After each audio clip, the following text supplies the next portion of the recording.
எதிலும் நிதானத்துடனும் பொறுமையுடனும் செயல்பட்டு வெற்றி காணக்கூடிய மகர ராசி அன்பர்களே, இதுவரை சுகஸ்தானமான 4ஆம் ராசியில் இருந்து வந்த குரு பகவான் சித்திரை மாதம் 18ஆம் நாள் முதல் புத்திரஸ்தானமான 5ஆம் வீட்டில் சஞ்சாரம் செய்ய இருக்கின்றார்.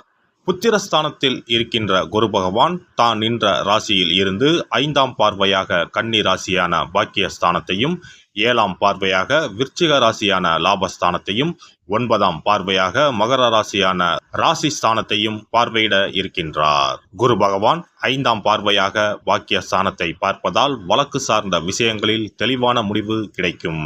புதிய விஷயங்களை கற்றுக்கொள்வீர்கள். ஆராய்ச்சி தொடர்பான பணிகளில் எதிர்பார்ப்புகள் நிறைவேறும். வாழ்க்கை துணையுடன் சிறு தூர பயணங்கள் செல்வதற்கான தருணங்கள் உண்டாகும். குரு பகவான் 7ஆம் பார்வையாக லாபஸ்தானத்தை பார்ப்பதால் விலை உயர்ந்த பொருட்களின் சேர்க்கை ஏற்படும். எதிர்பாராத சில புதிய வாய்ப்புகள் உண்டாகும். நினைத்த பணிகளை திட்டமிட்டு செய்து வெற்றி அடைவீர்கள். செயல்பாடுகளில் அனுபவமும் புத்தி கூர்மையும் வெளிப்படும். குரு பகவான் 9ஆம் பார்வையாக ராசி ஸ்தானத்தை பார்ப்பதால் குணநலன்களில் சில மாற்றங்கள் ஏற்படும். புதுவிதமான கனவுகள் பிறக்கும். மற்றவர்களின் கருத்துக்களுக்கு மதிப்பளித்து செயல்படவும். மனதளவில் இருந்து வந்த கவலைகள் குறைந்து தெளிவு பிறக்கும். சிறு சிறு விஷயங்களிலும் மனநிறைவு ஏற்படும். குரு பகவான் புத்திரஸ்தானத்தில் நிற்பதால் மனதில் புதுவிதமான ஆசைகள் பிறக்கும். சுபகாரியம் தொடர்பான விஷயங்களில் சிந்தித்து செயல்படவும். எதிர்காலம் சார்ந்த சில முடிவுகளை எடுப்பதற்கான தருணங்கள் உண்டாகும். காப்பீட்டுத் துறைகளில் சில நுட்பங்களை புரிந்து கொள்வீர்கள். பயணங்களின் மூலம் முன்னேற்றமான வாய்ப்புகள் கிடைக்கும். இணையம் சார்ந்த துறைகளில் திறமைகளை வெளிப்படுத்துவீர்கள். குரு பகவானின் நட்சத்திர சஞ்சார பலன்கள். குரு பகவான் கிருத்திகை நட்சத்திரத்தில் சஞ்சரிப்பதால் நீண்ட நாள் பிரச்சனைகளுக்கு தெளிவான முடிவு பிறக்கும். கொடுக்கல் வாங்கல் தொடர்பான விஷயங்களில் சில நுட்பங்களை புரிந்து கொள்வீர்கள். பூர்வீக சொத்துக்களின் மூலம் ஆதாயம் ஏற்படும். எந்த ஒரு செயலிலும் நிதானத்தை கடைபிடிப்பது அனுகூலத்தை ஏற்படுத்தும். குரு பகவான் ரோகிணி நட்சத்திரத்தில் சஞ்சரிப்பதால் சுபகாரியம் தொடர்பான எண்ணங்கள் கைகூடும். குழந்தைகளின் வழியில் மகிழ்ச்சியான செய்திகளும் சம்பவங்களும் நடைபெறும். கூட்டாளிகளின் எண்ணங்களை புரிந்து கொள்வீர்கள். நெருக்கடியான சூழல் படிப்படியாக குறையும். குரு பகவான் மிருகசிரீச நட்சத்திரத்தில் சஞ்சரிப்பதால் திறமைக்கு உண்டான மதிப்பு கிடைக்கும். கடன் பிரச்சனைகள் குறையும். பயணங்களின் மூலம் ஆதாயம் ஏற்படும். பொன் பொருள் சேர்க்கை தொடர்பான எண்ணங்களும் அதற்கான சூழல்களும் உண்டாகும். குரு பகவானின் வக்ரகால சஞ்சாரத்தின் போது ஜாமீன் விஷயங்களை தவிர்ப்பது நல்லது.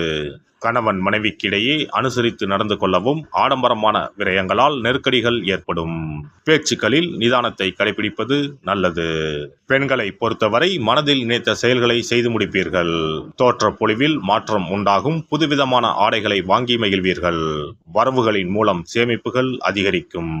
தந்தை வழியில் ஒத்துழைப்பு கிடைக்கும். அலுவலகத்தில் உயர் அதிகாரிகள் சாதகமாக செயல்படுவார்கள்.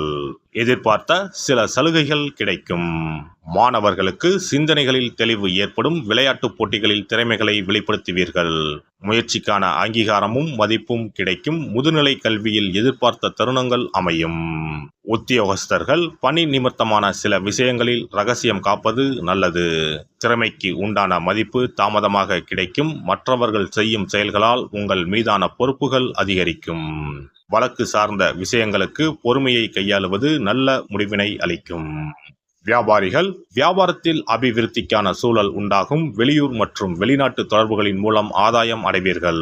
உறவினர்களின் வழியில் ஒத்துழைப்புகள் கிடைக்கும். அரசு அதிகாரிகளிடம் சூழ்நிலை அறிந்து செயல்படுவது நல்லது. கலைத்துறையில் இருப்பவர்களுக்கு நினைத்ததை முடிப்பதற்கான வாய்ப்பு உண்டாகும். திறமைக்குண்டான மதிப்பும் அங்கீகாரமும் கிடைக்கும். மனதளவில் புத்துணர்ச்சியும் புதிய விஷயங்கள் சார்ந்த தேடல்களும் அதிகரிக்கும். சக கலைஞர்களின் ஒத்துழைப்பு கிடைக்கும். அரசியல்வாதிகள் வாக்குறுதிகள் அளிக்கும் போது சூழ்நிலை அறிந்து செயல்படவும்.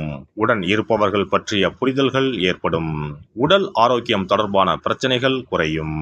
நடைபெற இருக்கின்ற இந்த குரு பயிற்சியால் பணிபுரியும் இடத்திலும் குடும்பத்திலும் மதிப்பும் மரியாதையும் உயர்வதற்கான வாய்ப்புகள் உண்டாகும். புதுமையான சில விஷயங்களில் விழிப்புணர்வுடன் இருப்பது தேவையற்ற விரயத்தை தவிர்க்கும்.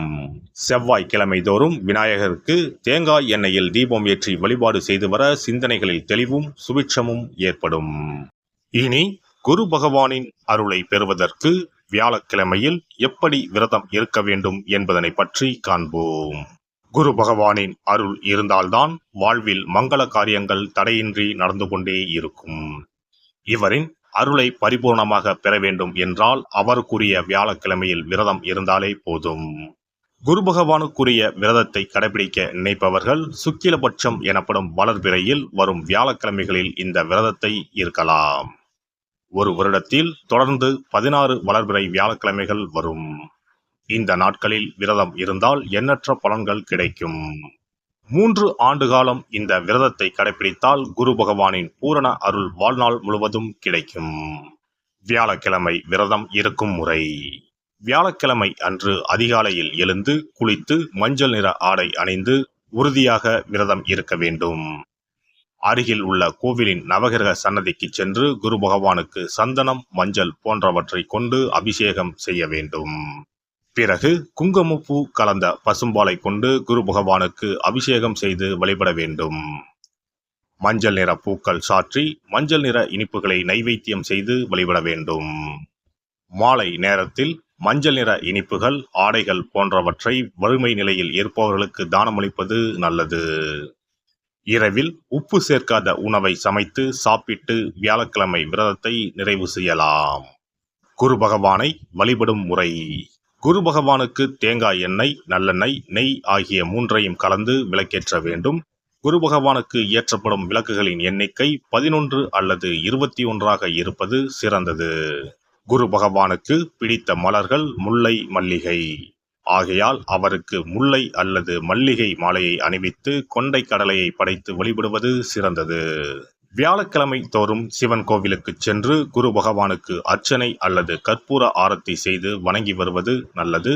ஆலயங்களில் நவகிரக மூர்த்திகளிடையே உள்ள குருவுக்கு வியாழன் அன்று கொண்டை கடலை மாலை சாற்றி முல்லைப்பூ, சாமந்திப்பூ மற்றும் மஞ்சள் நிற மலர்களால் அர்ச்சித்து வழிபடுவது நன்மை தரும்.